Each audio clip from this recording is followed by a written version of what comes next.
Bible coarse गा लेते हैं और उसके पश्चात हम अंतिम संदेश सुनेंगे। सिर्फ एक ही भाषा में गाएंगे, हिंदी में। दुनिया में सबसे प्यारी पुस्तक बाइबल, दुनिया में सबसे प्यारी पुस्तक बाइबल, पढ़े जो इसको रोज बरोज, राह में खतरा कोई न हो। ओ दुनिया में सबसे प्यारी पुस्तक बाइबल।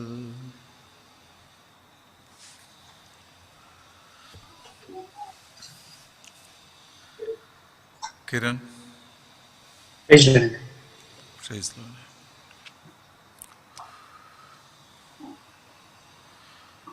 इस महीने में एक जगह बाइबल अध्ययन के लिए मुझसे निवेदन किया गया।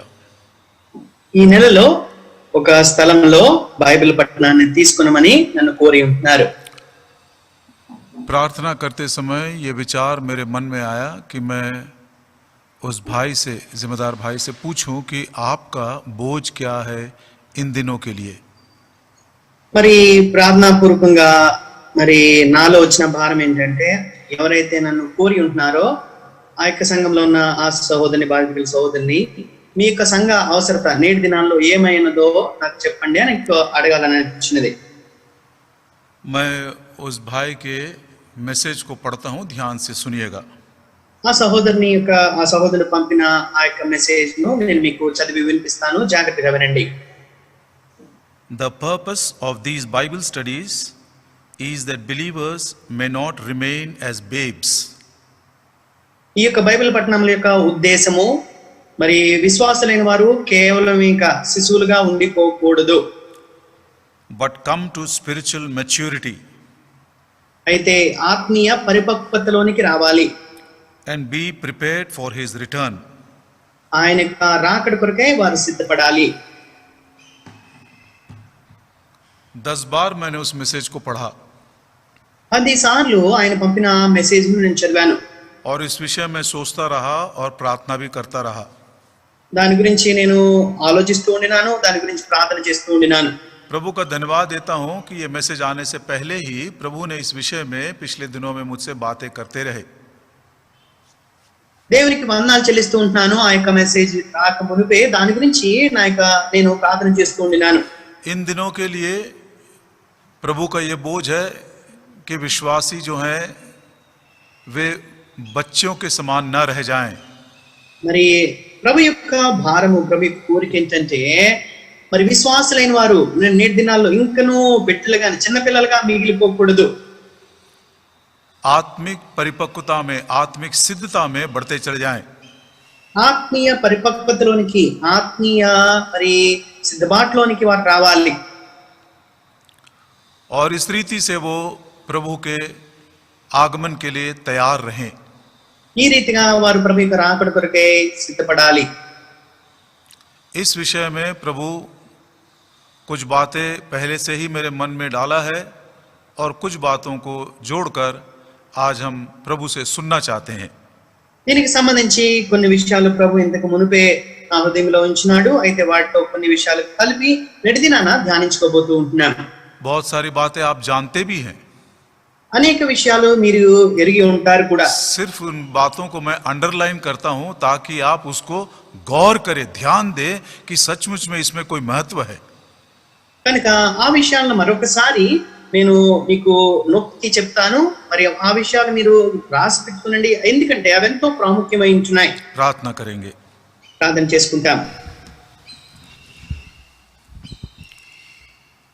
हमारे प्रेमी स्वर्गीय पिता, మా ప్రేమ కలిగిన పరలోకమందున్న తండ్రి, अनुग्रहकारी, दयालु और विश्वास योग्य परमेश्वर, కనికరము, కృప, విశ్వాసము, నమ్మకత్వం కలిగిన దేవా, हम नम्र और दीन होकर आपके चरणों पर दंडवत करते हैं దీనులమై నీ పాదల మీద సాగిలపడి నమస్కరిస్తూ ఉంటున్నాం, क्योंकि आप इसके योग्य हैं, ఎందుకంటే దానికి మీరు మాత్రమే యోగ్యుడై ఉంటున్నారు। क्योंकि जो उद्धार आपने हमें दी हैं वो हमें उचित तो मिला है, लेकिन आपको बहुत बड़ा कीमत चुकाना पड़ा।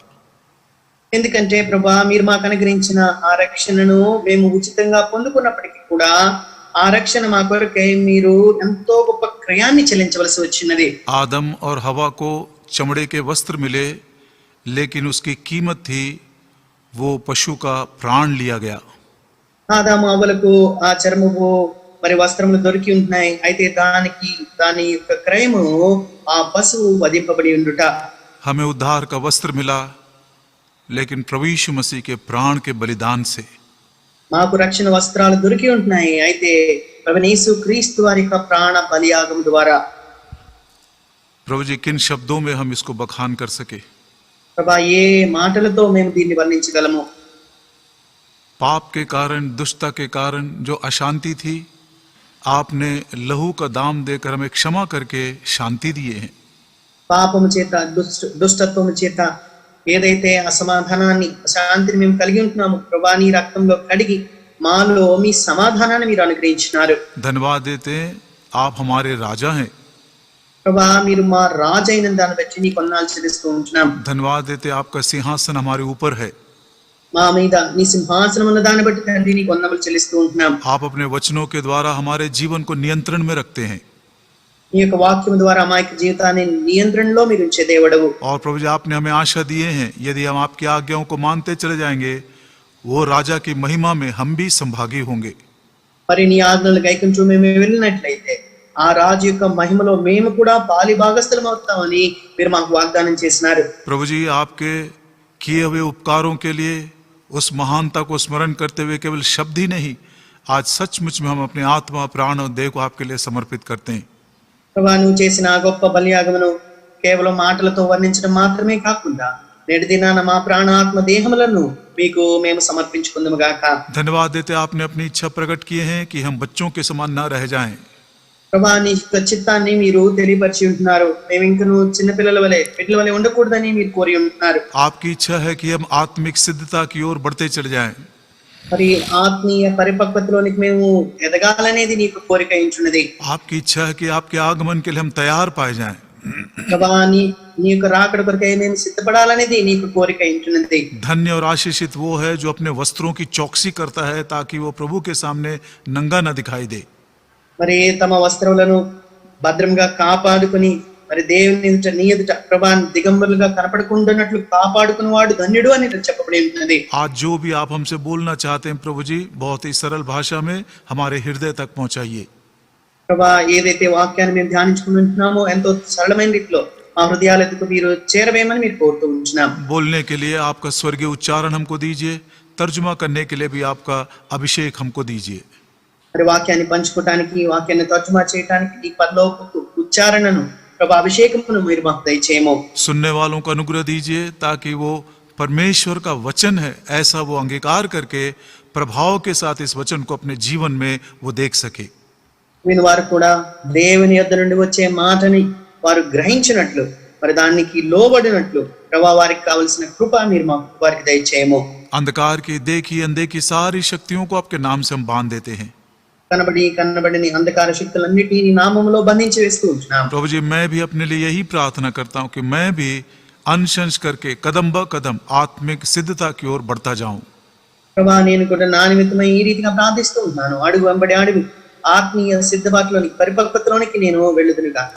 सभी भाइयों बहनों के पक्ष में, छोटे बड़ों के पक्ष में इस प्रार्थना को प्रभु यीशु मसीह के नाम में मांगते हैं। మరి చిన్నలు పెద్దలందరి పక్షంగా ఇక ప్రార్థన మనవులు మా ప్రభు మా రక్షకుడైన యేసుక్రీస్తు ప్రభు నామములో అడిగి పెట్టుకొనుచున్నాం తండ్రి. आमीन। ఆమేన్.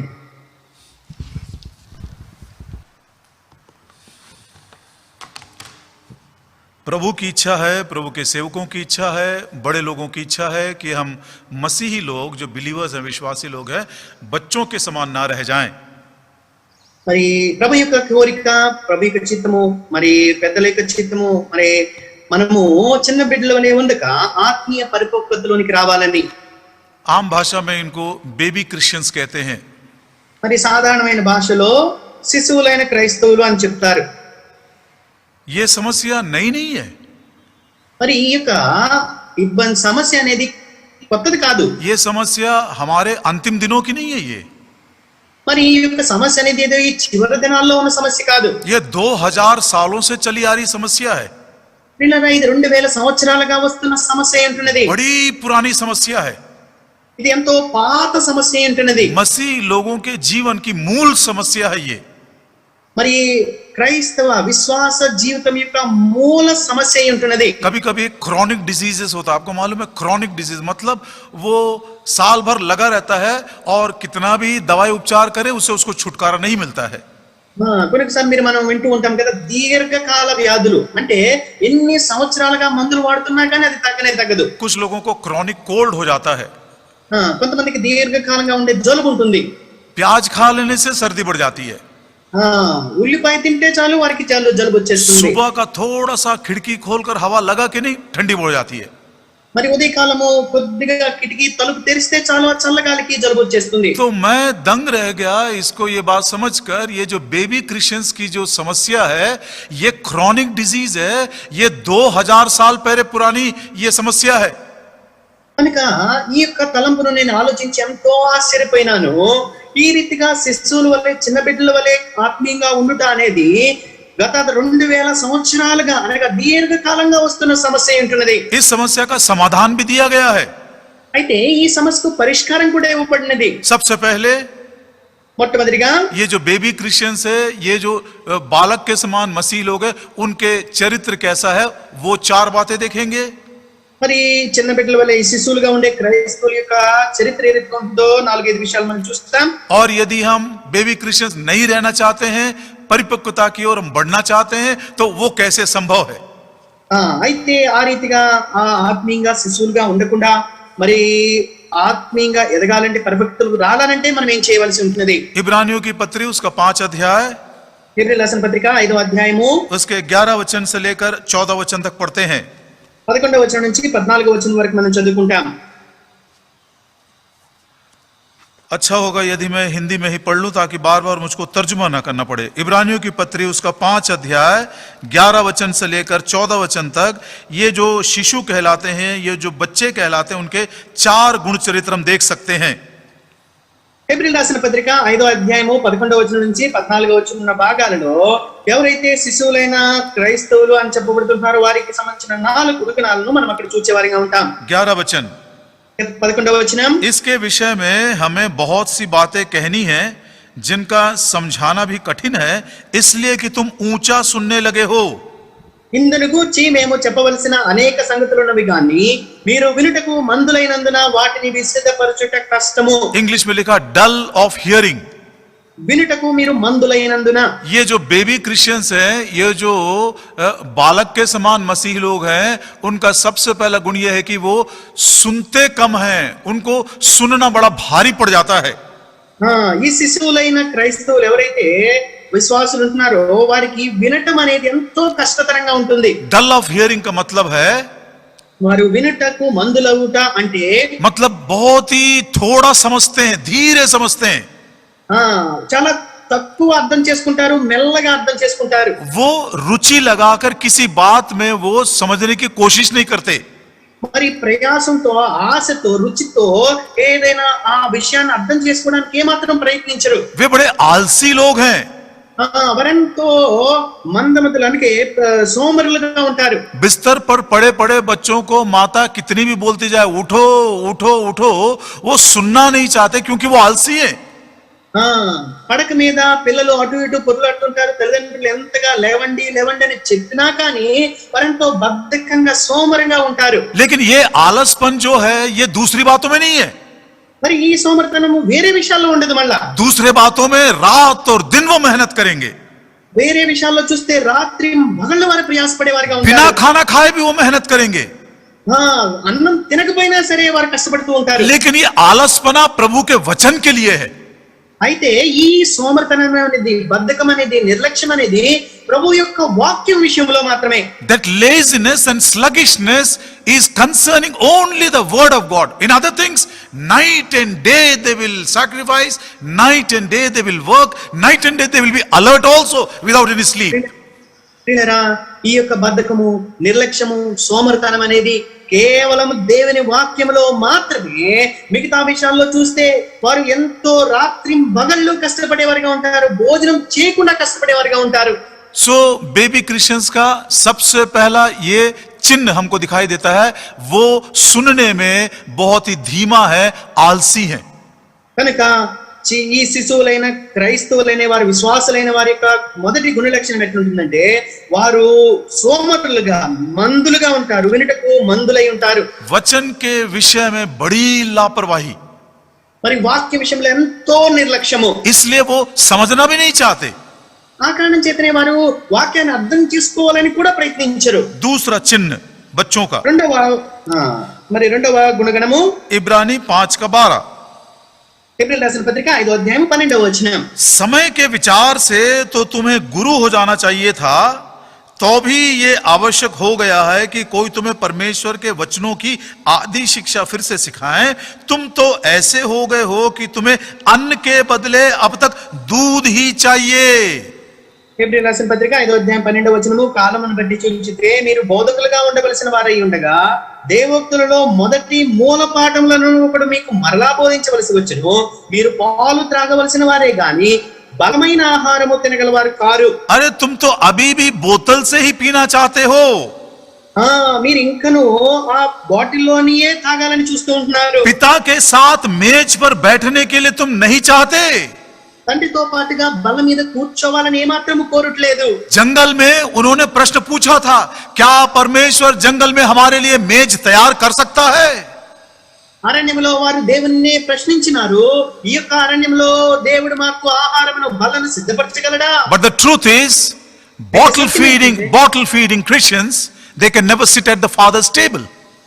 అయితే సత్యం ఏంటంటే ఇంకను ఆ పాలు తాగే క్రైస్తవులైన వారు తండ్రి యొక్క బల్ల యొక్క ఏమాత్రము వారు కూర్చోలేరు. अरे बोतल पीने वाले तो बिस्तर के ऊपर सोए सोए भी बोतल से पी लेते हैं. ఆ పాలు తాగేవారు మంచం మీద పడుకొని ఆ పాలు తాగుతూ ఉంటారు. सोफा सेट के ऊपर टीवी देखते हुए बोतल पी लेते हैं. మరి ఆ సోఫా సెట్ లో కూర్చొని ఆ టీవీ చూస్తూ పాలు తాగేవారుగా ఉంటారు. लेकिन अन्न खाने वाले, पौष्टिक आहार खाने वाले माता के साथ, पिता के साथ, बड़े भाई के साथ, बड़ी बहन के साथ टेबल के ऊपर बैठते हैं. అయితే బలమైన ఆహారం తినేవారు, మరి పౌష్టికమైన ఆహారం తినేవారు తండ్రితో పాటు, తల్లితో పాటు, సహోదరులతో పాటు కలిసి కూర్చొని భోజనం చేసేవారుగా ఉంటారు. और न केवल वो खुद खाते हैं, लेकिन दूसरों को परोसते भी दे, serve other members of the family.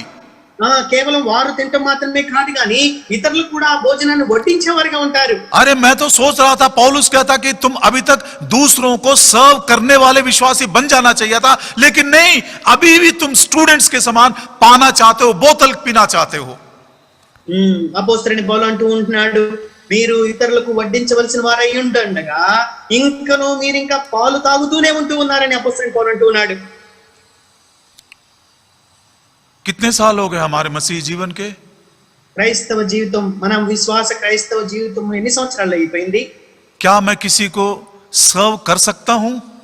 నేను ఎవరికైనా వడ్డించగలుగుతుంటున్నానా? क्या मैं किसी को ये सुसमाचार, ये मसीह के बारे में बता सकता हूं? ఈ సువార్తను, క్రీస్తుని గురించి ఎవరికైనా నేను మరి తెలియపరచగలుగుతూ ఉంటున్నానా? प्रभु मुझसे बातें करे. దేవుడు నాతో మాట్లాడను గాక. प्रभु की इच्छा है कि मेरे ये जो बच्चे हैं, जो प्रभु यीशु मसीह के नाम पर विश्वास किए हैं, वे बच्चों के समान क्रिश्चियंस नहीं बन रह जाएं, वो बालक के समान ना रह जाएं. మరి ప్రభువైన యేసుక్రీస్తు నామమునందు విశ్వాసం ఉంచిన ఈ విశ్వాసులు, క్రైస్తవుల బిడ్డలు వారు చిన్నలుగా, అంటే శిశువులుగా ఉండకూడదు, వారు ఎదగాలనేది ప్రభు యొక్క కోరిక, చిత్తమైంచున్నది. तीसरा चिन्ह, మూడవ గుణగణము इब्रानियों का 5 अध्याय और उसका 13 वचन. ఇబ్రానీయులకు రాసిన పత్రిక 5వ అధ్యాయం 13వ వచనం. क्योंकि दूध पीने वाले बच्चे तो धर्म के वचन की पहचान नहीं होती, क्योंकि वह बालक है.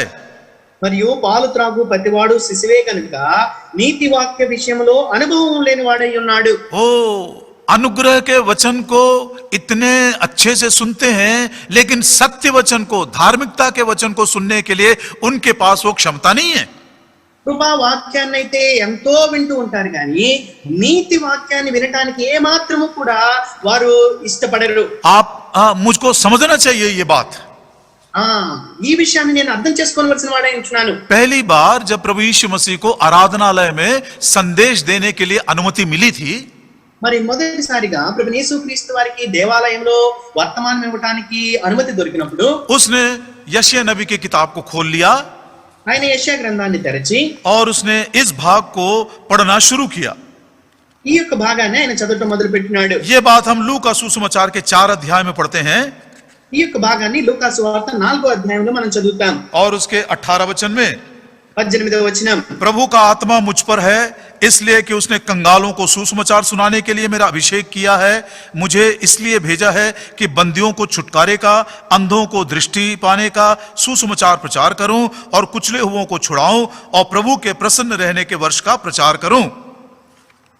లూకా సువార్త 4వ అధ్యాయము 18, 19 వచనాలు మన తెలుగులో, ప్రభు ఆత్మ నా మీద ఉన్నది, బీదలకు సువార్త ప్రకటించుటకై ఆయన నన్ను అభిషేకించను, చెరలోనున్న వారికి విడుదలను, గుడ్డి వారికి చూపును కలిగినని ప్రకటించుటకును, నలిగిన వారిని విడిపించుటకును, ప్రభు హితవత్సరం ప్రకటించుటకును ఆయన నన్ను పంపి ఉన్నాడని వ్రాయబడిన చోటు ఆయనకు దొరికెను। जब प्रभु इस वचन को पढ़ रहे थे, ఎప్పుడైతే ప్రభు వారి ఈ వాక్యాన్ని చదువుతూ ఉండినారో 20 वचन में पढ़ते हैं, 20వ వచనంలో మనం చదువుతాము, तब उसने पुस्तक बंद करके सेवक के हाथ में दे दी और बैठ गया और आराधनालय के सब लोगों की आंखें उस पर लगी थी।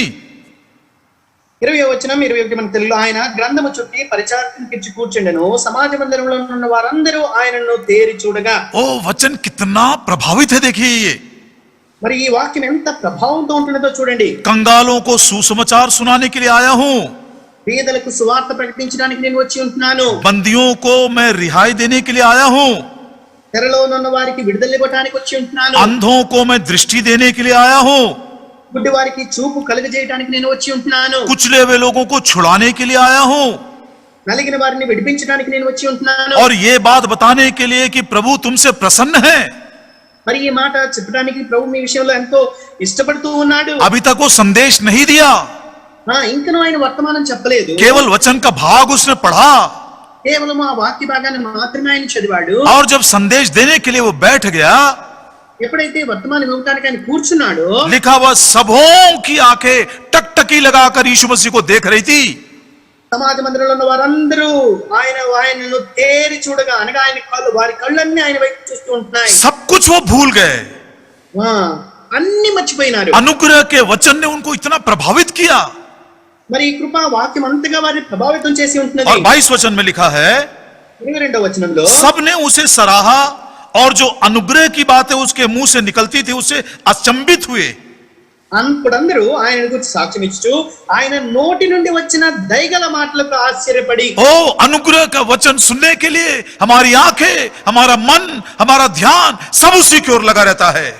మరి దయగల కృపగల మాటలు వినడానికి మన యొక్క కన్నులు, మన యొక్క మనసు, మన యొక్క మొత్తము కూడా ఆయన వైపు నిమగ్నమై ఉంటుంది। लेकिन ये अनुग्रह का वचन देने के पश्चात అయితే ఎప్పుడైతే ఈ కృపా వాక్యాన్ని ఆయన చెప్పాడో, उसके 25 वचन में पढ़ते हैं, ఆ తర్వాత 25వ వచనంలో, मैं तुमसे सच कहता हूं।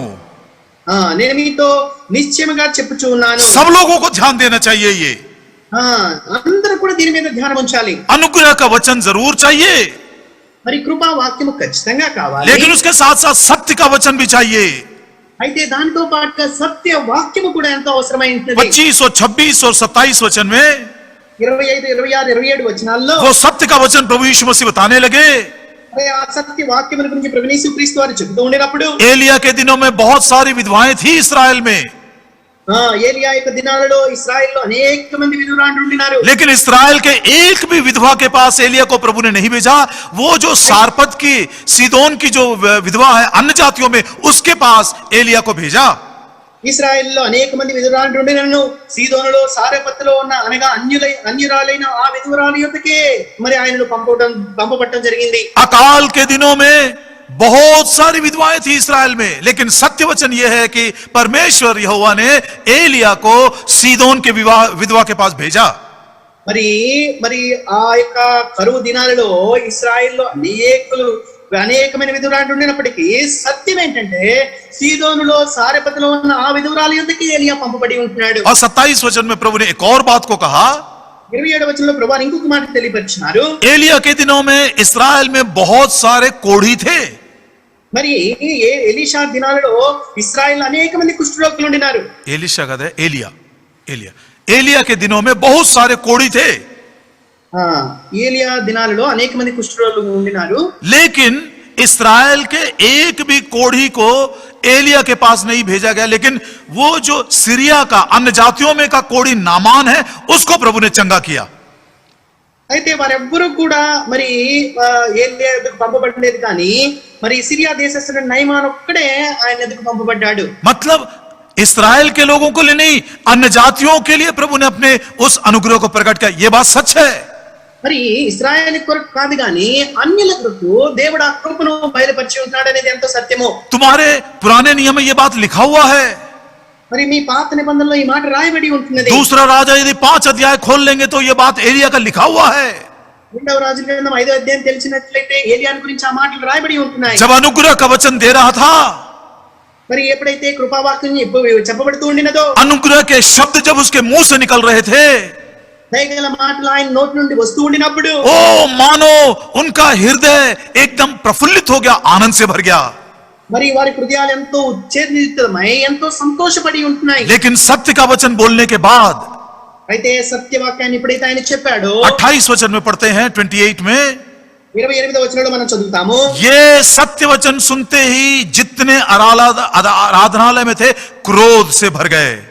మరి ఆ సత్యవాక్యాన్ని విన్నవారు సమాజ మందిరంలో వారందరూ ఆగ్రహముతో నిండుకొని और उठकर उसे नगर के बाहर निकाला और जिस पहाड़ पर उनका नगर बसा हुआ था उसकी चोटी पर ले चले कि वो उसे नीचे गिरा दे और उसको मार डालें. 29వ వచనం, ఆగ్రహముతో నిండుకొని లేచి ఆయనను పట్టణంలో నుండి వెళ్ళగొట్టి ఆయనను తలక్రిందులుగా పడద్రోయవలెనని తమ పట్టణము కట్టబడిన కొండపీట వరకు ఆయన తీసుకుని పోయిరి. जो केवल दूध पीता है वो धार्मिकता के वचन के लिए और सत्य वचन को वो खा नहीं सकता. మరి ఎవరైతే పాలను తాగేవారుగా ఉంటారో అలాంటి వారు సత్య వాక్యాన్ని మాత్రము వారు తినలేరు. प्रिय भाइयों बहनों, ये बात बहुत बहुत निहायत जरूरी है समझने के लिए.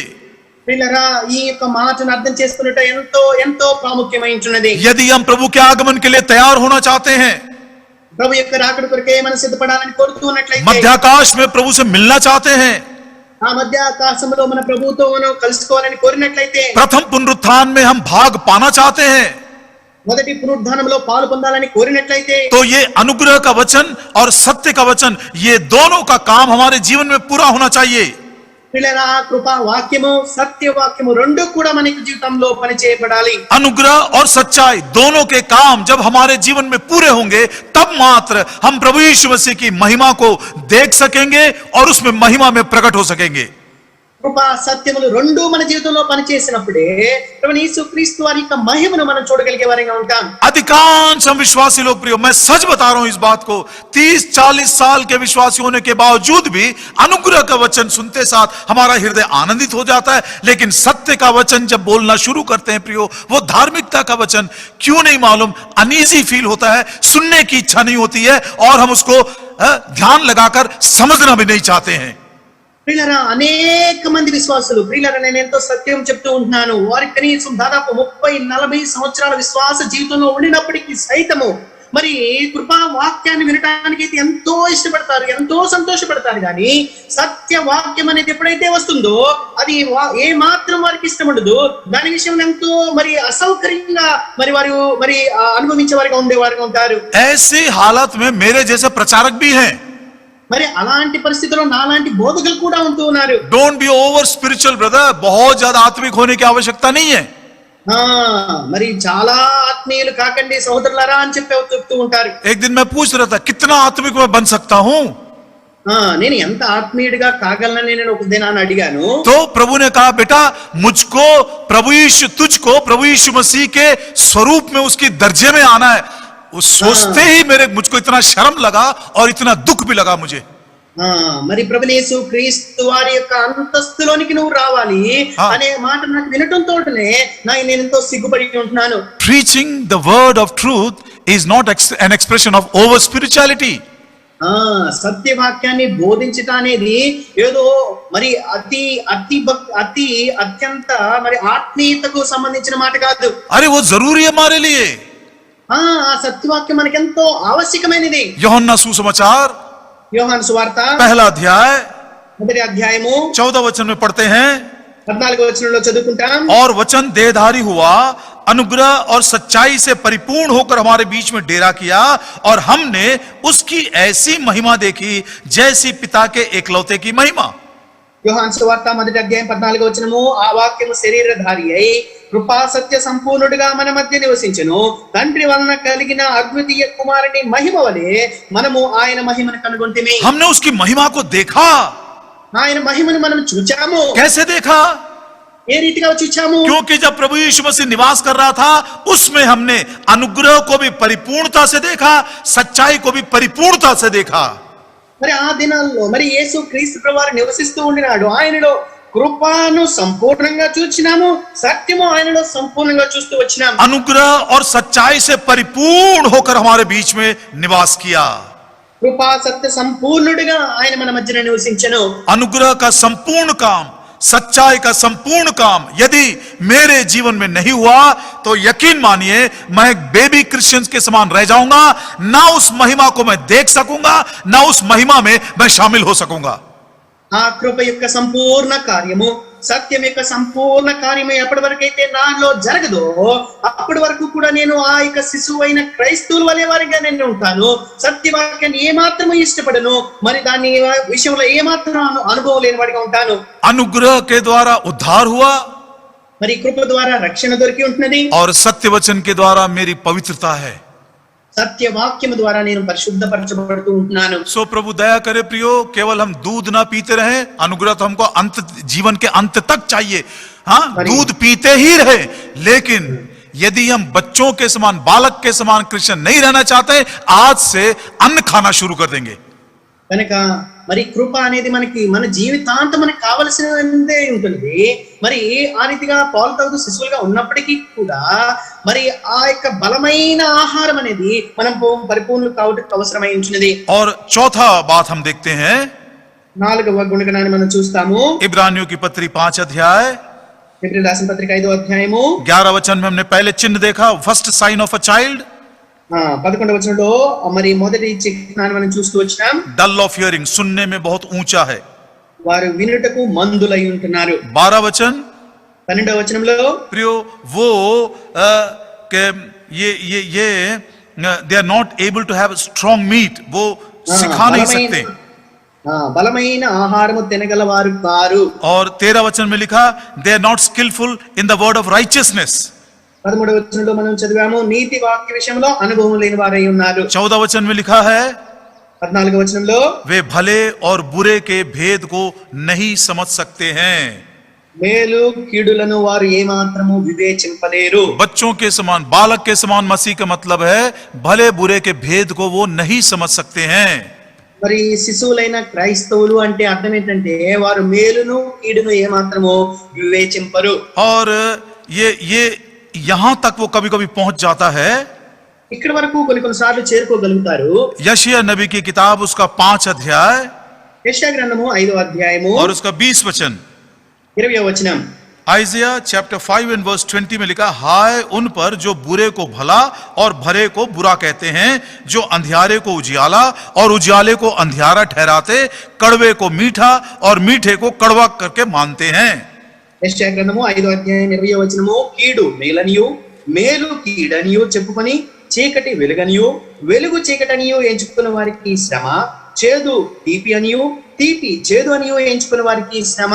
अब जैसे पौलुस ने कहा 14 वचन में, ये जो अन्न है वो सयानों के लिए है, वो जो बढ़ते हैं और जो परिपक्वता की ओर जा रहे हैं उनके लिए अन्न है।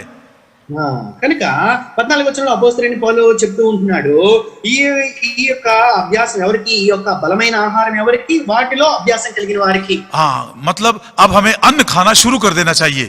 దానికి అర్థం ఏంటంటే ఇక మనం బలమైన ఆహారం తినటం మొదలు పెట్టాలి। आइए हम प्रभु यीशु मसीह से ही पूछते हैं कि ये अन्न क्या है।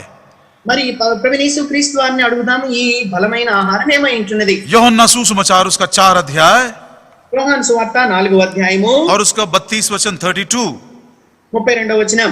परंतु उसने उनसे कहा, मेरे पास खाने के लिए ऐसा भोजन है जिसे तुम नहीं जानते। యోహాను సువార్త 4వ అధ్యాయం 32వ వచనము, అందుకైనా భుజించుటకు మీకు తెలియని ఆహారము నాకు ఉన్నదని వారితో చెప్పగా। कितनी आश्चर्य की बात है कि चेलों को नहीं मालूम उनका स्वामी, उनका गुरु क्या भोजन कर रहा है। మరి ఎంత ఆశ్చర్యమైన విషయమో చూడండి. వారి యొక్క యజమానుడు వారి యొక్క గురువుకు ఏమి భోజనం అంటూ ఉన్నదో వారికి శిష్యులైన వారికి తెలియట్లేదు. जिस दिन बच्चों को मालूम पड़ जाए कि मेरे माता पिता छुप छुप कर कुछ खाते हैं जो हमको नहीं देते, तो उन बच्चों से पूछे उनकी मानसिक स्थिति कैसे होगी. మరి ఎప్పుడైతే పిల్లలకు మరి వారి యొక్క తల్లిదండ్రులు ఏదైనా వారికి పెట్టకుండా దాచుకుని తింటూ ఉంటే మరి ఆ పిల్లల్ని అడిగి చూడండి వారి యొక్క మానసిక స్థితి ఏ రీతిగా ఉంటుందో. कितनी अजीब बात है प्रियो. साथ में घूम रहे हैं, साथ में सेवा कर रहे हैं, सोते हैं, खाते पीते उठते, लेकिन चेलों को नहीं मालूम हमारा गुरु कौन सा भोजन कर रहा है. మరి ఎంత విచిత్రమైన సంగతో చూడండి. ఆయనతో పాటుగానే ఉంటూ ఉన్నారు, తింటూ ఉన్నారు, తిరుగుతూ ఉంటున్నారు, కానీ వారి యొక్క గురువుకు వారి యొక్క బోధకుడికి ఏ భోజనమునంతో వారు ఎరగకుండా ఉంటున్నారు. क्या हमारे गुरु को ये इच्छा नहीं है कि वो भोजन अपने चेलों के साथ बांटे. మరి మన యొక్క గురువుకు ఆయా బోధకునికి తన శిష్యులతో ఆ యొక్క భోజనాన్ని పంచుకోవాలని ఇష్టం లేదా? अरे उसी अध्याय में उसने वो पापनी स्त्री से कहा था, यदि तू मुझसे मांगती मैं तुम्हें देता. అదే అధ్యాయంలో ఆ పాపాత్మురాలైన స్త్రీతో ఒకవేళ నువ్వు నన్ను గాని అడిగినట్లయితే నేను దానికి ఇస్తానని ఆయనే స్వయంగా చెప్పి ఉంటాడు. आज हमारे प्रभु से, आज हमारे गुरु से हम मांगेंगे, हे प्रभु यीशु, जो अन्न तू खाता है वो अन्न हमको भी दे. నేటి దినాన్న మన ప్రభువును మన యొక్క గురువును మనం అదే అడుగుదాం. ఓ ప్రభువా, నువ్వు ఏ భోజనాన్ని ఆహారాన్ని తింటూ ఉన్నావో అదే ఆహారాన్ని మాకు అనుగ్రహింపుము. ओ ना केवल हम उसके अन्न को आज जानेंगे, लेकिन उस अन्न को हम खाएंगे भी. మరి ఆ ఆహారం ఏంటో మనం ఎరగటం మాత్రమే కాదు, కానీ అదే ఆహారాన్ని మనం నేటి దినం నుంచి భుజించదము గాక. 34 वचन 34. 34వ వచనం. यीशु ने उनसे कहा, मेरा भोजन ये है कि अपने भेजने वाले की इच्छा के अनुसार चलूं और उसका काम पूरा करूं. యోహాను సువార్త 4వ అధ్యాయం 34వ వచనము. యేసు వారిని చూచి, నన్ను పంపిన వాని చిత్తము నెరవేర్చుటయు ఆయన పని తుదముట్టించుటయు నాకు ఆహారమై ఉన్నది. ये अन्न हमको खाना है. ఈ ఆహారాన్ని మనం తినేవారిగా ఉండాలి. Meat is equal to will of God. ఆ యొక్క ఆహారం అనగా భోజనము దేవుని యొక్క చిత్తము. Strong meat is equal to perfect will of God. మరి బలమైన ఆహారము దేవుని యొక్క పరిపూర్ణ చిత్తము. ओ प्रभु दया करे, अपने आत्मा के द्वारा हमारे हृदय के ऊपर ये लिख दे आज, और हम बोले, हे प्रभु यीशु, मैं बच्चों के समान, बालक के समान नहीं रहना चाहता. आज ही मैं तेरे उस अन्न को खाना शुरू कर देता हूं. మరి దేవుడు తన ఆత్మ ద్వారా మన హృదయముల మీద దీన్ని రాసి పెట్టిన గాక నేటి దినం నుంచే మన ప్రభుత్వం చూద్దాం. ప్రభా, ఆ బలమైన ఆ ఆహారమును నేటి దినం నుంచి నేను భుజించుదును గాక. यदि इस अन्न से हमारा पालन पोषण नहीं होता है, ఒకవేళ ఈ ఆహారం చేత మన పోషణ గాని జరగకుండా ఉండినట్లయితే, अय्यूब की किताब उसका 18 अध्याय 12 वचन में पढ़ते हैं, जोब चैप्टर 18 and verse 12. యోబు గ్రంథము 18వ అధ్యాయం 12వ వచనంలో రాయబడి ఉంటుంది, उसका बल दुख से घट जाएगा. दुख लिखा हुआ है, लेकिन अंग्रेजी बाइबल में his strength shall be hunger bitten. भूख के कारण उसका बल घट जाएगा. మరి వారి బలము క్షీణించిపోవాలని రాయబడి ఉన్నది, కానీ అయితే మరి ఆకలి చేత వారి బలం అనేది క్షీణించిపోతుంది. जो प्रभु यीशु मसीह का ये अन्न नहीं जानता है, नहीं खाता है, उसका बल भूख के कारण घट जाएगा. ఎవరైతే ప్రభువైన యేసు క్రీస్తు వారి యొక్క ఈ యొక్క ఆహారాన్ని ఎరగకుండా ఉంటారో, తినకుండా ఉంటారో, వారి యొక్క బలం అనేది క్షీణించిపోతుంది. एक और वचन पढ़ते हैं, ఇంకొక వాక్యాన్ని మనం చదువుకుంటాం. The book of job chapter 15 and verse 23. अय्यूब की किताब 15 अध्याय 23 वचन. యోబు గ్రంథము 15వ అధ్యాయం 23వ వచనం. वह रोटी के लिए मारा मारा फिरता है कि कहां मिलेगी. उसे निश्चय रहता है कि अंधकार का दिन मेरे पास ही है. యోబు గ్రంథం 15వ అధ్యాయం 23వ వచనం. అబ్బా, ఆహారం ఎక్కడ దొరుకునని దాని కొరకు తిరుగులాడును, అంధకార దినము సమీపించుతున్నదని వానికి తెలియను. अंधकार का दिन समीप आ गया है. అంధకార దినము సమీపించి ఉన్నది. ये संसार का अंत नजदीक आ गया है. మరి ఈ లోకం యొక్క అంతము చివరికి వచ్చేసి ఉన్నది. प्रभु का दिन बड़ा समीप आ गया है. దేవుని యొక్క దినము మరి ఎంతో సమీపంలో ఉంటూ ఉన్నది. प्रिय भाइयों बहनों, क्या इस बात को आपने कभी समझा कि प्रभु का दिन न केवल प्रथम पुनरुत्थान का दिन कहलाता, लेकिन वो कुछ लोगों के लिए अंधकार का दिन होगा. ప్రియులారా, ప్రభు యొక్క దినము అది మొదటి పునరుద్ధాన దినమే మాత్రం కాదు, కానీ కొంతమందికి అది అంధకార దినం అనే సంగతిని ఎరుగుతూ ఉంటున్నారా. आमोस की किताब उसका 5 अध्याय ఆమోస్ గ్రంథము 5వ అధ్యాయము और उसका 20 वचन. 20వ వచనం. आमोस चैप्टर 5 and verse 20 लिखता है, क्या ये सच नहीं कि यहोवा का दिन उजियाले का नहीं वरन अंधियारे का ही होगा, हाँ ऐसे घोर अंधकार का जिसमें कुछ भी चमक ना हो। ఆమోసు గ్రంథం 5వ అధ్యాయం 20వ వచనము, యెహోవా దినము నిజముగా వెలుగై ఉండదు కాదా, వెలుగు ఏ మాత్రము లేక అది కారు చీకటిగా ఉండదా। अब जैसे जैसे वो अंधकार का दिन नजदीक आता जा रहा है, ये व्यक्ति जो इस अन्न को नहीं खाता था अब दर दर भटक रहा, रोटी कहां मिलेगी, रोटी क्या मिलेगी, क्या करना है क्या नहीं करना है, बिल्कुल अनसर्टेन लाइफ हो जाएगा ये। కనుక అంధకార దినము సమీపిస్తుందని ఎరిగిన ఆ వ్యక్తి మరి ఆహారం కొరకు ఎదుగుతూ ఉంటున్నాడు, ఎక్కడ ఆహారం దొరుకుతూ అన్న దాన్ని వెతుకులాడుతూ ఉంటున్నాడు। उसके जीवन में शांति नहीं होगी, మరి తన యొక్క జీవితంలో సమాధానం లేదు, उसके जीवन में वो आशा नहीं होगी, మరి తన జీవితంలో ఆ ఆశ నిరీక్షణ అనేది లేదు, उसके जीवन में वो खुशी नहीं होगी, अरे मेरा प्रभु आ रहा है, మరి నా ప్రభు రాబోతున్నాడని తన యొక్క జీవితంలో ఏ మాత్రము సంతోషం ఆనందం అనేది లేదు। उसके मन के अंदर डर लगा रहेगा, తన హృదయంలో కేవలం భయం మాత్రమే ఉంటున్నది। प्रभु दया कर रहा हमारे ऊपर, దేవుడు మన యొక్క దయ చూపించు ఉన్నాడు। वो बता दिया कि मैं नहीं चाहता हूं कि तुम बालक के समान रह जाओ, మరి మీరు శిశువులైన క్రైస్తవులుగా ఉండాలని కోరుకోవట్లేదని ప్రభు చెప్తూ ఉంటున్నాడు। आज ही मैं तुमको ये अन्न के द्वारा तुम्हारा पालन पोषण करना चाहता हूं, जिससे मेरा पुत्र प्रभु यीशु मसीह भी इससे पालन पोषण पाया था।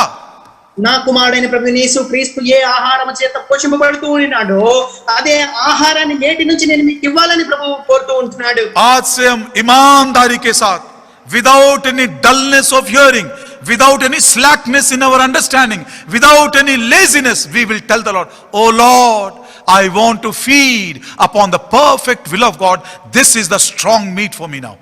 కనుక నేటి దినాన మరి ఎటువంటి నిర్లక్ష్యము లేకుండా, ఎటువంటి బద్ధకము లేకుండా, ఎటువంటి సోమరితనము లేకుండా ప్రభువా నువ్వు ఏదైతే మరి పరిపూర్ణ చిత్తమైన నీ ఆహారం అంటూ ఉన్నదో దాన్ని నేటి దినం నుంచి నేను భుజించుదును గాక।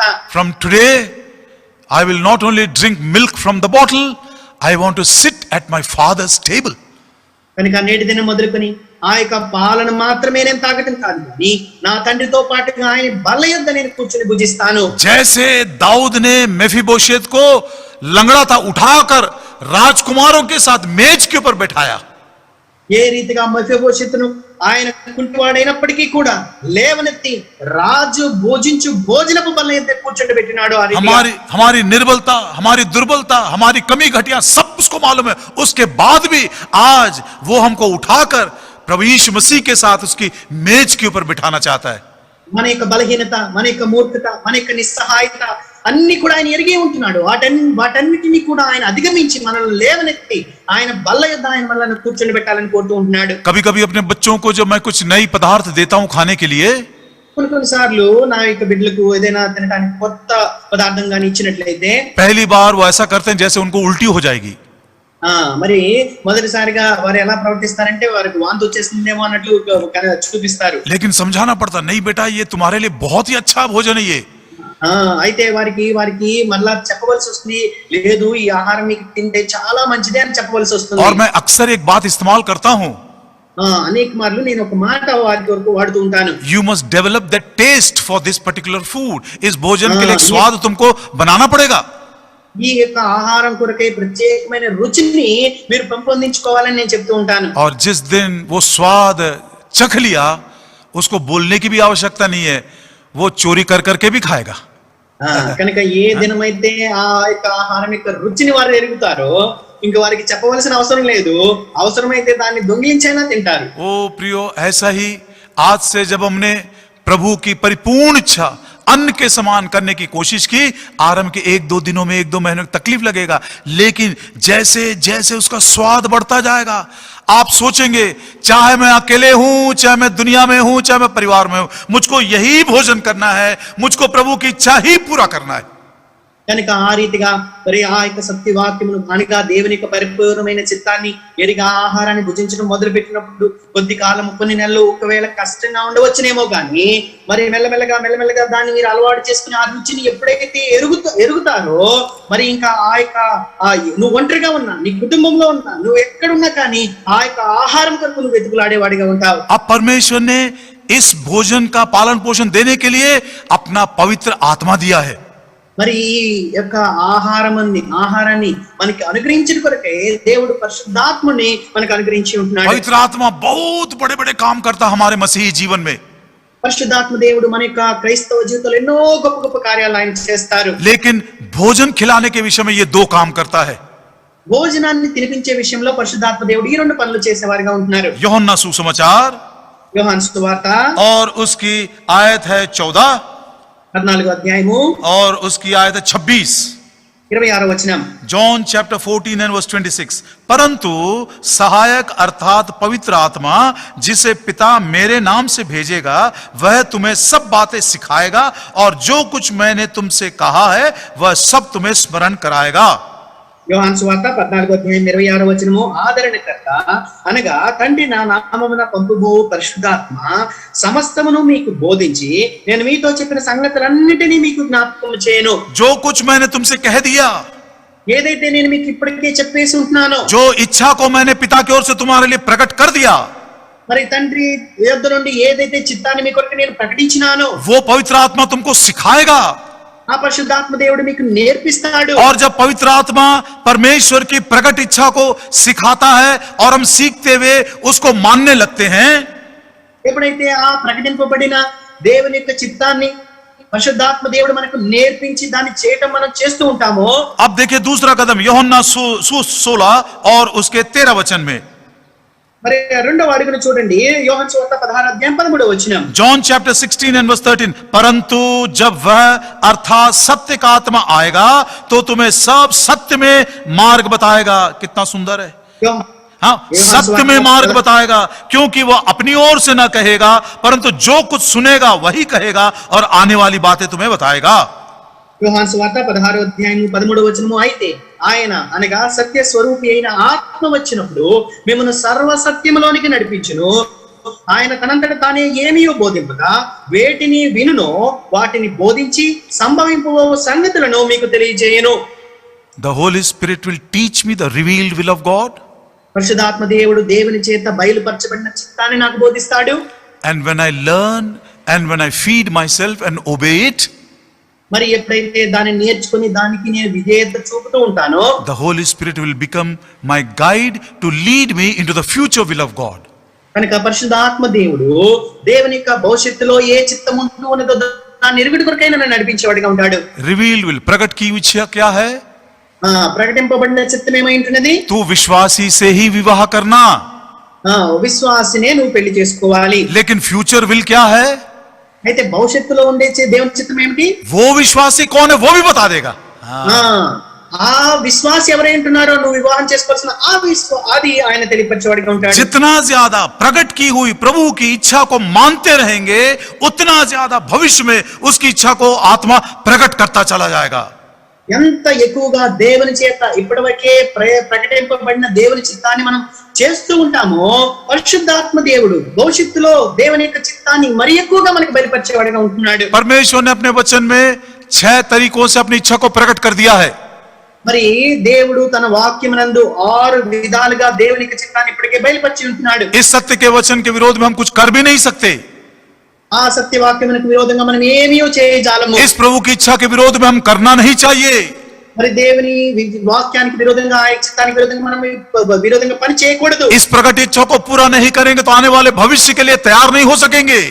మరి దేవుని చేత ఇప్పటికే బయలుపరచబడిన ఆ చిత్తాన్ని గాని మనం చేయకపోతే భవిష్యత్తు చిత్తం అనేది మనకు బయలుపరచబడదు. 6 बातें बताऊंगा और एक पर थोड़ा सा ध्यान करेंगे. మరి 6 విషయాలు నేను తెలియపరుస్తాను. అయితే ఒక్క విషయాన్ని ఎక్కువగా ధ్యానించుకుంటాం. The revealed will of God. First, ప్రకటింపబడిన అనగా ఇప్పటికే బయలుపరచబడిన దేవుని మొదటి చిత్తము. दूसरा पत्रस 3 अध्याय 9 वचन. 2 Peter chapter 3 and verse 9. రెండవ పేతురు 3వ అధ్యాయం 9వ వచనం. प्रभु अपनी प्रतिज्ञा के विषय में देर नहीं करता जैसी देर कुछ लोग समझते हैं, पर तुम्हारे विषय में धीरज धरता है और नहीं चाहता कि कोई नष्ट हो वरन यह कि सबको मन फिराव का अवसर मिले. కొందరు ఆలస్యమని ఎంచుకున్నట్లు ప్రభు తన వాగ్దానం గురించి ఆలస్యం చేయవాడు కాడు గాని ఎవడును నశింపవలనని ఇచ్చేయింపగా అందరూ మారు మనసు పొందవలని కోరుచు మీ ఎల్ల దీర్ఘశాంతం గలవాడై ఉన్నాడు. यहां पर लिखा है नहीं चाहता है, लेकिन इंग्लिश बाइबल के अनुसार उसकी इच्छा ये नहीं है, ऐसा इंग्लिश बाइबल में है. మరి నశింపవల్లని ఇచ్చేంపక అని తెలుగులో కూడా ఉంటుంది. అయితే దానికి ఇంగ్లీష్ బైబిల్ ప్రకారం ఆయన ఆ చిత్తం ఆ రీతిగా కాదు అని. उसकी इच्छा नहीं है कि कोई भी नाश हो, सबको मन फिराव का रिपेंटेंस का अवसर मिले. అందరూ మారు మనసు పొందాలని దేవుని యొక్క చిత్తమై ఉంచినది. The first revealed will of God, repentance. కనుక దేవుని చేత బయలుపరచబడిన మొదటి చిత్తం ఏంటంటే మారు మనసు. सब मरे हुए कामों से पश्चाताप करना है, మరి మృతమైన కార్యములన్నిటి విషయంలో పశ్చాత్తాపడాలి. चाहे वो पापी हो चाहे वो विश्वासी हो. మరి పాపులైనా విశ్వాసులైనా కానీ. विश्वासियों को भी बहुत सारी बातों में, इसलिए रेवलेशन चैप्टर 2 and 3 में पढ़ते repent and repent and repent. ప్రకటన గ్రంథము 2వ అధ్యాయం 3వ అధ్యాయాలు చూస్తే విశ్వాసులైన వారికే ప్రభు చెప్తూ ఉంటున్నాడు, పశ్చాత్తాపడి మారు మనసు పొందండి, పశ్చాత్తాపడండి మారు మనసు పొందండి అని చెప్తూ వచ్చినాడు. जब तो रिपेंट करके मन फिराएगा तब तो जयवंत विश्वासी बन जाएगा. కనుక ఎప్పుడైతే నువ్వు పశ్చాత్తాపడి మారు మనసు పొందుతావో అప్పుడు జయించే విశ్వాసి అవుతావు. और प्रतिज्ञाएं केवल जयवंत विश्वासियों के लिए है. వాగ్దానాలన్నీ కూడా ఎవరైతే జయించినారో అలాంటి జయించిన విశ్వాసులకే. लेकिन जो मन नहीं फिराता है, ना उसके लिए कोई जयवंत जीवन है, ना उसके लिए कोई प्रतिज्ञा है, ना उसके लिए कोई महिमा है. కనుక ఎవరైతే మరి ఆ యొక్క జయించే వారుగా ఉండరో వారికి ఎటువంటి వాగ్దానం లేదు, మరి ఎటువంటి విజయం లేదు, మహిమ కూడా లేకుండా ఉంటున్నది. दूसरा, రెండవదిగా पहला थेसलोनिकी తెస్సలోనికీయులకు రాసిన మొదటి పత్రిక 4 अध्याय 4వ అధ్యాయము उसका दूसरा वचन, 2వ వచనం. 1 Thessalonians chapter 4 and verse 2. మొదటి Sorry, తెస్సలోనిక 4 and verse 3. 4 का 3. క్योंकि क्योंकि 4వ అధ్యాయం सॉरी किरण, మొదటి 4వ అధ్యాయం 3వ వచనం. क्योंकि परमेश्वर की इच्छा ये है कि तुम पवित्र बनो. మీరు పరిశుద్ధులగుటయే అనగా జారత్వం నుండి దూరంగా ఉండటే దేవుని చిత్తము. तीसरी, प्रकट प्रभु की इच्छा, దేవుని చేత ప్రకటింపబడిన మూడవ చిత్తము. पहला थेसलोनिकी 5 अध्याय 18 वचन. మొదటి తెస్సలోనిక 5వ అధ్యాయం 18వ వచనం. हर बात में धन्यवाद करो क्योंकि तुम्हारे लिए मसीह यीशु में परमेश्वर की यही इच्छा है. ప్రతి విషయమునందును కృతజ్ఞతాస్తుతులు చెల్లించుడి, ఇలాగ చేయుట యేసు క్రీస్తునందు మీ విషయంలో దేవుని చిత్తము. गलतियों की पत्री 1 अध्याय 4 वचन. గలతీయులకు రాసిన పత్రిక మొదటి అధ్యాయం 4వ వచనం. उसी ने गलेशियंस 1:4 उसी ने अपने आप को हमारे पापों के लिए दे दिया ताकि हमारे परमेश्वर और पिता की इच्छा के अनुसार हमें इस वर्तमान बुरे संसार से छुड़ाए. గలతీయులకు రాసిన పత్రిక మొదటి అధ్యాయం 4వ వచనము, మన తండ్రి అయిన దేవుని చిత్త ప్రకారము క్రీస్తు మనను ప్రస్తుతపు దుష్ట కాలంలో నుండి విమోచింపవన్నని మన పాపముల నిమిత్తము తను తాను అప్పగించుకొనెను. प्रियो, ये पौष्टिक आहार, this is the strong meat, ఇది బలమైన ఆహారం అంటే. This is the revealed will of God. దేవుని చేత బయలుపరచబడిన చిత్తం ఇది. हमारे प्रभु यीशु मसीह भी इसी भोजन को खाते थे. మన ప్రభువు యేసు క్రీస్తు వారు కూడా ఇదే భోజనాన్ని ఆయన భుజించేవాడు. हमें भी इसी भोजन के ऊपर पालन पोषण पाना है. మనం కూడా ఇదే ఆహారాన్ని మనం భుజించే వారంగా ఉండాలి. प्रभु से हमने मांगा, प्रभु ने हमको अपनी इच्छा बता दिया. మరి దేవుని మనం అడిగాము, దేవుడు తన చిత్తాన్ని మనకు బయలుపరిచినాడు. अब ना केवल उसको जानना है लेकिन उसको मानना भी है. కేవలం దేవుని చిత్తాన్ని ఎరగడం కాదు, దేవుని చిత్తాన్ని మనము గైకొనే వారంగా ఉండాలి. पांचवी बात, 5వ విషయం, पहला पत्रस మొదటి పేతురు दूसरा अध्याय 2వ అధ్యాయము 15 वचन.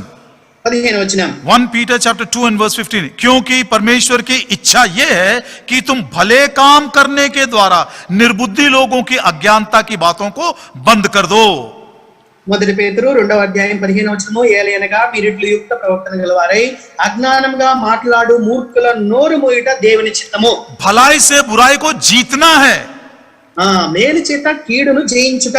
मैं बहुत शर्मिंदित हूं इसके बारे में. मूर्खता के कारण कई बार मैंने बुराई के लिए बुराई भी किया. మరి ఈ విషయంలో ఎంతో సిగ్గుపడుతూ ఉంటున్నాను, మరి కీడును చేసి ఎంతో దుఃఖపడుతూ ఉంటున్నాను. अब समझ में आया, बुराई को भलाई से जीतना है.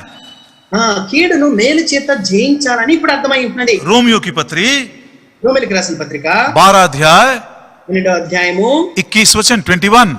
21వ వచనం. बुराई से न हारो परंतु भलाई से बुराई को जीत लो.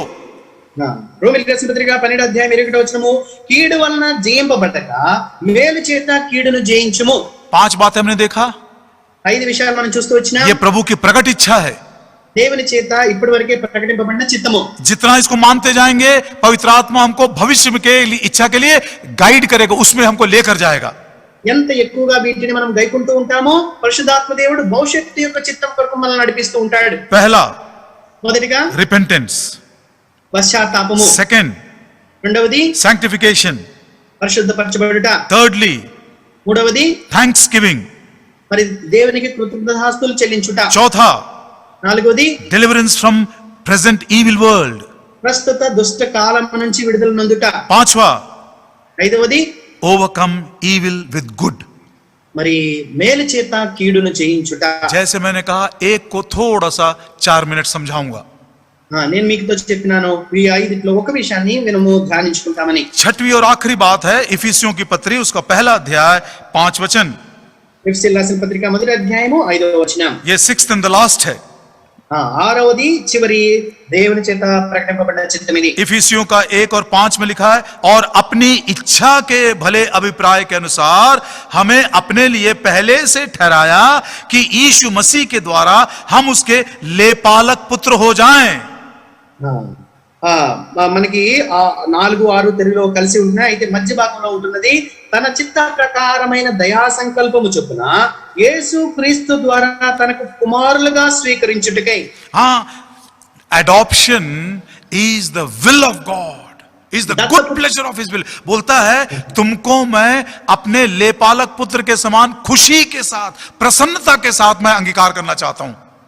ఆయన అంటూ ఉన్నాడు, మరి సంతోషంగా మిమ్మల్ని దత్తపుత్రులుగా నేను అంగీకరిస్తున్నాను, స్వీకరిస్తూ ఉన్నాను అంటూ ఉన్నాడు. उद्धार में ये अनुग्रह में ये शामिल नहीं है प्रियो, याद रखिए इसको. దీన్ని జ్ఞాపకం పెట్టుకోనండి, రక్షణలో ఇది ఇది భాగం కాదు. Adoption is not included in our salvation. ఈ దత్తపుత్రులుగా స్వీకరించుట అనేది మన రక్షణలో భాగం కాదు. ये प्रभु की इच्छा है कि हम दत्तक पुत्र बनाए जाएं या अडॉप्शन रिसीव करें. దత్తపుత్రులుగా ఆయన కుమారునిగా స్వీకరింపబడాలనేది దేవుని యొక్క చిత్తమే. अनुग्रह के द्वारा क्षमा मिला, మరి కృప ద్వారా మనకు క్షమాపణ దొరికింది. अनुग्रह के द्वारा धर्मी ठहराए गए, కృప ద్వారా మనం నీతిమంతులుగా తీర్చబడ్డాము. अनुग्रह के द्वारा हम छुटकारा पाए हैं. కృప ద్వారా మనం విడుదల నొందినాము. लेकिन लेपालक के दर्जे को पाने के लिए हमारी जिम्मेदारी है वो. అయితే దత్తపుత్రుల యొక్క స్థాయిని మనం చేరుకోవాలనేది మన యొక్క బాధ్యత అయి ఉంటున్నది. एडॉप्शन का मीनिंग क्या है? మరి దత్తత తీసుకొనుట అంటే అర్థం ఏమిటి? रोमियो की पत्री రోమీయులకు రాసిన పత్రిక 8 अध्याय 8వ అధ్యాయము 23 वचन. The book of Romans chapter 8 and verse 23. రోమీయులకు రాసిన పత్రిక 8వ అధ్యాయము 23వ వచనం. और केवल वही नहीं, पर हम भी जिनके पास आत्मा का पहला फल है, आप ही अपने में कराते हैं, लेपालक होने की अर्थात अपनी देह के छुटकारे की बाट जोते हैं.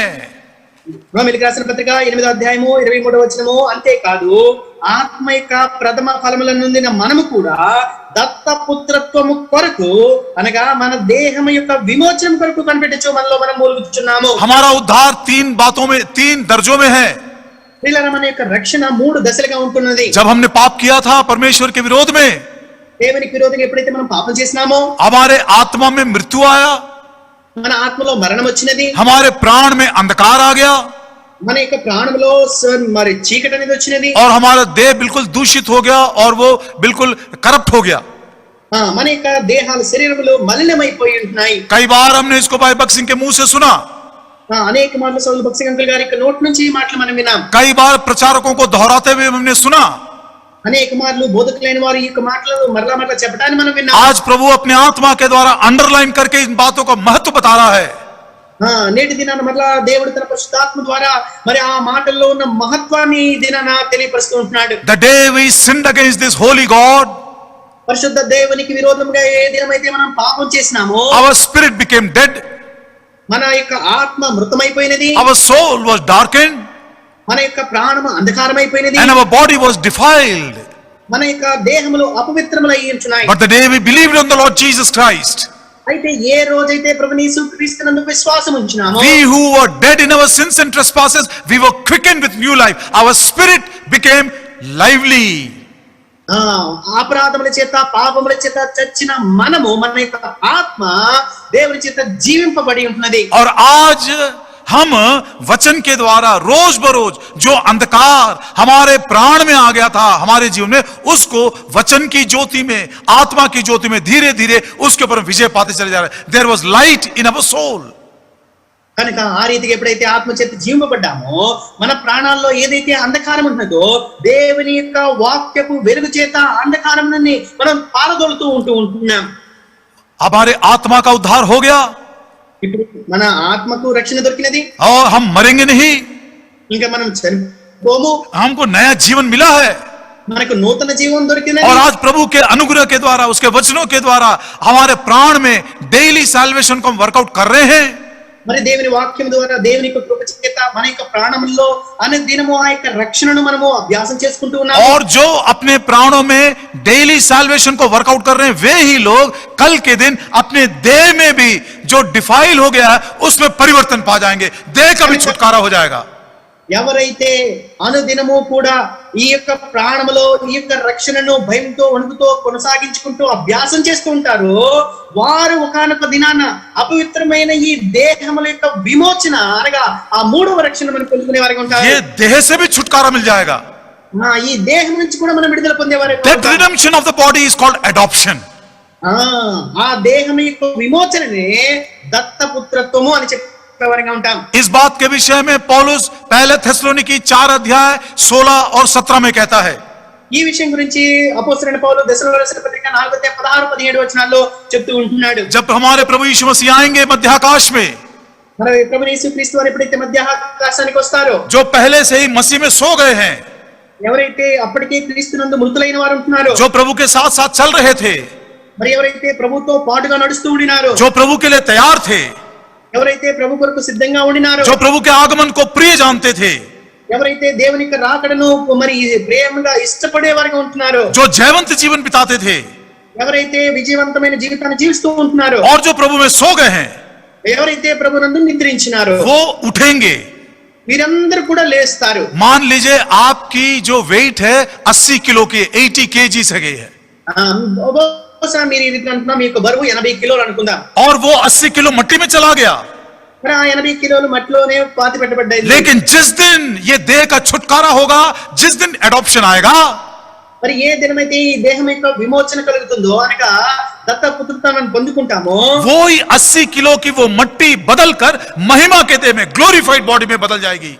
అదే 80 కిలోల దేహం అనేది మరి ఆ మట్టిలో కలిసిపోయినది మహిమా శరీరంగా మరి మార్చబడేదిగా ఉంటుంది. और दूसरी बात, మరి రెండవ వైపు, जो उस समय जीवित रहेंगे ఆ సమయంలో ఇంకా ఎవరైతే జీవిస్తూ ఉంటున్నారో वो नहीं मरेंगे, వారు ఇంకా చనిపోరు, रूपांतर हो जाएगा उनका. వారు రూపాంతరం చెందుతారు. वो ही ये जो देह है, फिजिकल देह है, लहू और मांस का देह है, वो बदलकर महिमा का देह बन जाएगा. మరి రక్త మాంసంతో ఉండిన ఈ దేహం మారిపోయి వారికి మహిమా దేహాలు వారు కలిగి ఉండేవారుగా ఉంటారు. ज्ञानवानों से, धनवानों से, बड़े बड़े सामर्थी लोगों से इस सत्य को प्रभु ने छिपाकर मुझ जैसे, हम जैसे मूर्खों के लिए, निर्बलों के लिए, दुर्बलों के लिए प्रभु ने प्रकट कर दिया है. జ్ఞానులకు, బలవంతులకు, నాయకులకు, మరి అధికారులకు ఈ విషయాలను దాచి మూర్ఖులైన వారికి, అజ్ఞానులైన వారికి, బలహీనులైన వారైన మనలకు ఈ యొక్క మర్మాన్ని ప్రభు తెలియపరిచినాడు. ओ प्रभु दया करे इसके लिए. మరి దీని కొరకే ప్రభు మన ఈ విషయంలో దయ చూపించిన प्रभु यीशु मसीह ने मार्था को ये प्रॉमिस भी दिया. మరి ప్రభు యేసు క్రీస్తు వారు మార్తకి వాగ్దానం కూడా ఇచ్చినారు. యోహన్నా का 11 अध्याय 25 और 26, మరి యోహాను సువార్త 11 అధ్యాయం 25-26 వచనాలు, मैं जीवन और मैं पुनरुत्थान हूं, నేనే జీవమును పునరుద్ధానమును, जो कोई मुझ पर विश्वास करता यदि वो मर भी जाए तो भी वो जिंदा रहेगा, నా యందు విశ్వాసం ఉంచి చనిపోయిన వాడు మరలా తిరిగి బ్రతుకుతాడని और जो ప్రకటించాడు. मुझ पर विश्वास करके जीवित है वो कभी ना मरेगा. నా యందు విశ్వాసం ఉంచి మరి ఎవరైతే బ్రతుకుతూ ఉంటాడు వారెన్నటికీ ఇంకా చనిపోరు. ये प्रथम पुनरुत्थान की बात है, ఇదే మొదటి పునరుద్ధానమును గురించిన విషయం. ये महिमा की बात है, ఈ మహిమను గురించిన విషయాలు ये ఏంటి? देह के छुटकारे की बात है. మరి మన దేహముల యొక్క విడుదల గురించిన మాటలు ఇవి. प्रिय भाइयों बहनों, ప్రియ సహోదరి ये సహోదరులారా, प्रभु की इच्छा है. మరి ఇది దేవుని యొక్క చిత్తమైంది. आइए उस दिन के लिए हम तैयार हो जाएं. ఆ రోజు కొరకే మనం సిద్ధపడదుము గాక. उसके लिए प्रभु ने कितना सुंदर प्रबंध किया देखिए. దాని కొరకే ప్రభు ఎంత అద్భుతమైన సదుపాయాన్ని చేశాడో చూడండి. गलतियों की पत्री గలతీయులకు రాసిన పత్రిక 4 अध्याय 4వ అధ్యాయము 1 और 2, మొదటి 2 వచనాలు. the book of Galatians chapter 4 verses 1 and 2. గలతీయులకు రాసిన పత్రిక 4వ అధ్యాయం 1-2 వచనాలు. ध्यान से सुनिएगा. జాగ్రత్తగా వినండి. मैं ये कहता हूं कि वारिस जब तक बालक है, बेब है, यद्यपि सब वस्तुओं का स्वामी है, तो भी उसमें और दास में कोई भेद नहीं. మరియు నేను చెప్పినది ఏమనగా, వారసుడు అన్నింటికీ కర్త అయి ఉన్నను, బాలుడై ఉన్నంత కాలము అతనికి దాసునికి ఏ భేదం లేదు. बेबी क्रिश्चियंस में और दासों में कोई फर्क नहीं है. మరి ఆ శిశువులైన క్రైస్తవులకు దాసులకు ఏ మాత్రము భేదం లేదు. प्रभु यीशु मसीह ने कहा, యేసుక్రీస్తు వారు అన్నారు, दास कभी भी घर में नहीं रहने पाएगा. మరి అలాంటి దాసుడు ఎప్పుడు కూడా గృహంలో ఉండడు. ओ पढ़िए इसको, యోహన్నా सुसमाचार उसका 5 अध्याय, యోహాను సువార్త 5వ అధ్యాయము. the book of John and chapter 5. యోహాను సువార్త 5వ అధ్యాయము. I am sorry, John chapter 8. John chapter 8. క్షమించండి, యోహాను సువార్త 8వ అధ్యాయం उसका 35 वचन. 35వ వచనం. And the servant abideth not in the house forever, but the son abideth forever. దాసుడు ఎల్లప్పుడూ ఇంటిలో నివాసము చేయడు, కుమారుడు ఎల్లప్పుడూ నివాసము చేయను. बेटा बालक की बात नहीं कर रहा है. He's not talking about child and babies. He's talking about sons. ప్రియులారా, అక్కడ శిశువుల గురించి, చిన్నపిల్లల గురించి మాట్లాడలేదు, ఆయన కుమారుల గురించి మాట్లాడుతూ ఉంటున్నాడు. बेटों के लिए बात कर रहा है वो. ఆయన కుమారుల గురించి మాట్లాడుతూ ఉంటున్నాడు. बच्चों को इकट्ठा करने के लिए नहीं आ रहा है वो. Sorry. बच्चों को इकट्ठा करने के लिए नहीं आ रहा प्रभु यीशु मसीह.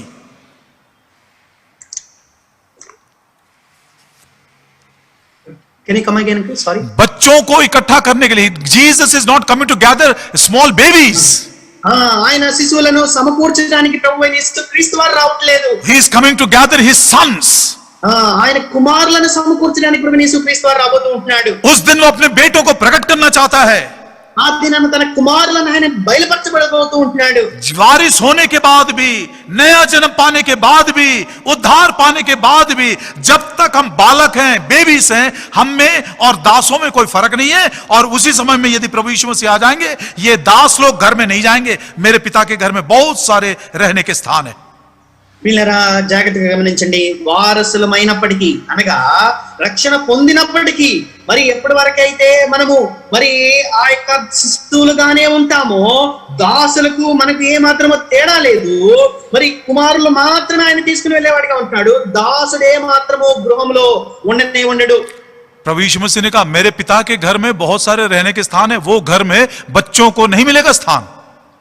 ప్రభువైన యేసుక్రీస్తు వారు చెప్పిన, నా తండ్రి ఇంట్లో అనేకమైన నివాసములు కలవు, అయితే శిశువులైన క్రైస్తవులకు ఆ యొక్క నివాసంలో స్థలం లేదు. लेकिन पिता क्या किया? అయితే తండ్రి ఏం చేసి ఉంటున్నాడు? इतना सुंदर प्रोविजन है, देखिए इसका. ఎంత అద్భుతమైన సదుపాయమో చూడండి. गलतियों की पत्री 4 अध्याय 2 वचन. గలతీయులకు రాసిన పత్రిక 4వ అధ్యాయం 2వ వచనము. परंतु पिता के ठहराए हुए समय तक संरक्षकों और प्रबंधकों के वश में रहता है. గలతీయులకు రాసిన పత్రిక 4వ అధ్యాయం 2వ వచనము. తండ్రి చేత నిర్ణయింపబడిన దినము వచ్చు వరకు అతడు సంరక్షకుల యొక్కయు గృహ నిర్వాహకుల యొక్కయు అధీనములో ఉండును. कहते हैं रोमियो के देश में ये उनकी संस्कृति है, ये उनका कल्चर है. రోమీయుల దేశంలో వారి యొక్క నాగరిక సంస్కృతి ఈ రీతిగా ఉంటుంది. एक पिता अपने बेटे को तुरंत अधिकार नहीं दे देता है. మరి ఒక తండ్రి తన కుమారునికి వెంటనే తన అధికారాన్ని అప్పగింపడు. जब बेटा पैदा होता है तो उसको ट्यूटर्स और गवर्नर्स और टीचर्स देकर धीरे धीरे सिखाता रहता है. మరి కుమారుడు ఎప్పుడైతే పుడతాడో వారికి మరి శిక్షకులను, మరి సంరక్షకులను మరి నియమించి వారి చేత ఆ కుమారునికి, ఆ బాలునికి తర్ఫీదిస్తూ ఉంటాడు. उसको शिक्षा मिलती जाती है, ज्ञान में, समझ में धीरे धीरे बढ़ता जाता है.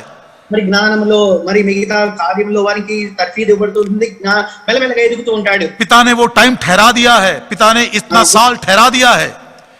తండ్రి కూడా ఒక నిర్ణయ కాలాన్ని నియమిస్తాడు, ఇంత సమయమని. और जब वो समय आ गया, ఆ దినం ఎప్పుడైతే వస్తుందో, पिता को जब मालूम पड़ेगा मेरा लड़का समझदार हो गया है, ఎప్పుడైతే తండ్రి నా కుమారుడు ఇప్పుడు బుద్ధి కలిగి, జ్ఞానం కలిగిన వాడు, వివేకం కలిగిన వాడైనా తెలుస్తుందో, तो वो एक बहुत बड़ा फीस्ट, बहुत बड़ा त्योहार के समान वो जश्न मनाता है.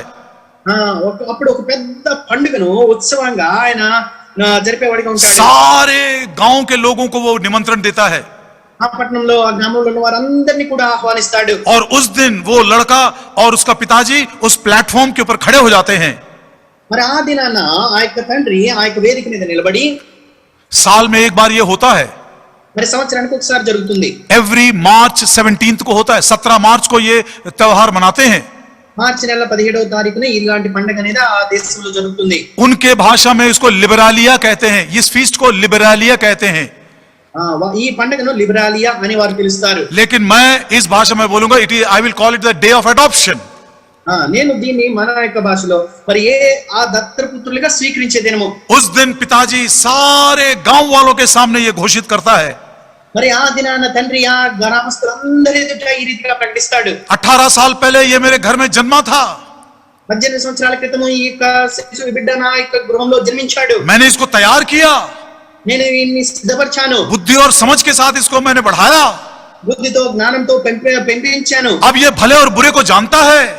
ఇప్పుడు మేలు కీడు ఏదో ఎరిగేవాడుగా ఉంటున్నాడు. मेरे घर के कारोबार को वो संभाल सकता है. ఇప్పుడు నా ఇంటికి నా యావదాస్తిని కూడా మరి చూసుకోగలడు. आज इसके ऊपर मैं भरोसा रखता हूँ. నేటి దినాన ఈ కుమారుని యందు నేను విశ్వాసం ఉంచుతూ ఉన్నాను. मेरी संपत्ति की चाबी मैं अपने बेटे को देता हूँ. నా సంపద యొక్క తాళాన్ని నేను నా కుమారునికి ఇస్తూ ఉంటున్నాను. और ये लड़का वो चाबी लेने से पहले, మరి ఈ కుమారుడు ఆ యొక్క తాళాన్ని తీసుకొనక మునుపు ये लड़का और लड़की दोनों के लिए प्रथा चलती है. అదే కుమారుడైనా కుమార్తెైనా ఇరువురికి ఇదే రీతిగా జరుగుతుంది. ये चाबी या ये अधिकार को पिता से पाने से पहले, ఈ యొక్క తాళాన్ని అనగా ఆ అధికారాన్ని తండ్రి యొద్ద నుండి పొందుకోక మునుపు ये लड़का जो है अपना फुटबॉल, अपना बॉल, वो उन रोमियो का देवता जो अपोलो है उसको वो भेंट चढ़ा देता है. He offers his ball to his god Apollo. మరి ఆ యొక్క కుమారుడు తన ఎదున బాల్ ఆ దేవతకు అపోల్లో దేవతకు బహుమానంగా అర్పిస్తాడు. और जो लड़की है अपनी गुड़िया, अपने डॉल को, DOL डॉल को अपने देवता को चढ़ा देती है. वो మరి మరి కుమార్తెలైతే వారికి ఉన్న బొమ్మలు ఆట వస్తువులు ఏవన్నీ కూడా అపోలో దేవతకు వారు ఇచ్చి వేస్తారు. इस बात को घोषित करते हुए कि I am no more a child, I don't need this ball, I don't need this doll. ఈ విషయాన్ని వారు తెలియపరచడానికి అనగా ఇక ముందుకు మరి నేను ఇంకా చిన్న బిడ్డని కాను, మరి చిన్న పిల్లవాడిని కాను అని తెలియపరచడానికి వారు ఆడుకునే ఆ బంతిని కానీ వారు ఆడుకునే ఆట వస్తువులన్నింటినీ కూడా ఇచ్చివేస్తారు. बिलो प्रियो, कितना सुंदर ये पाठ हमारे सीखने के लिए.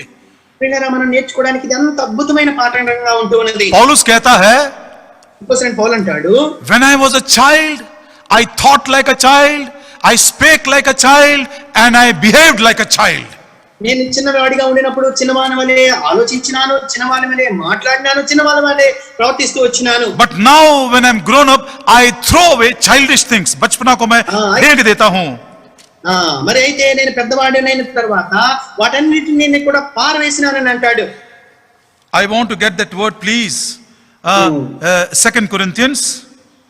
కొరింథీ రాసిన 2వ పత్రిక and can anybody please help me? मेरे दिमाग से वो रेफरेंस निकल गया अचानक. I'm sorry. When I was a child, 1 Corinthians chapter 13. క్షమించండి, 1 కొరింథీ 13వ అధ్యాయము उसका 11 वचन. 11వ వచనం. When I was a child, I spake as a child, I understood as a child, I thought as a child, but when I became a man, I put away childish things.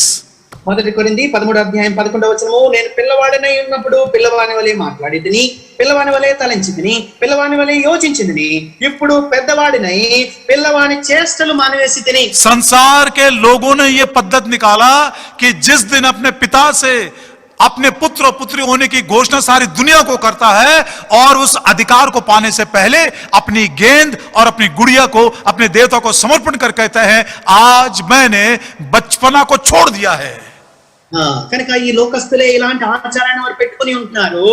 ఏ దినమైతే మరి ఆ యొక్క తండ్రి యొక్క అధికారాన్ని అనగా ఆ యొక్క తాళాన్ని తను తీసుకోబోతూ ఉంటున్నాడో వారి ప్రజలందరికీ కూడా వారు ఘోషించేవారుగా ప్రకటించేవారుగా ఉంటున్నారు.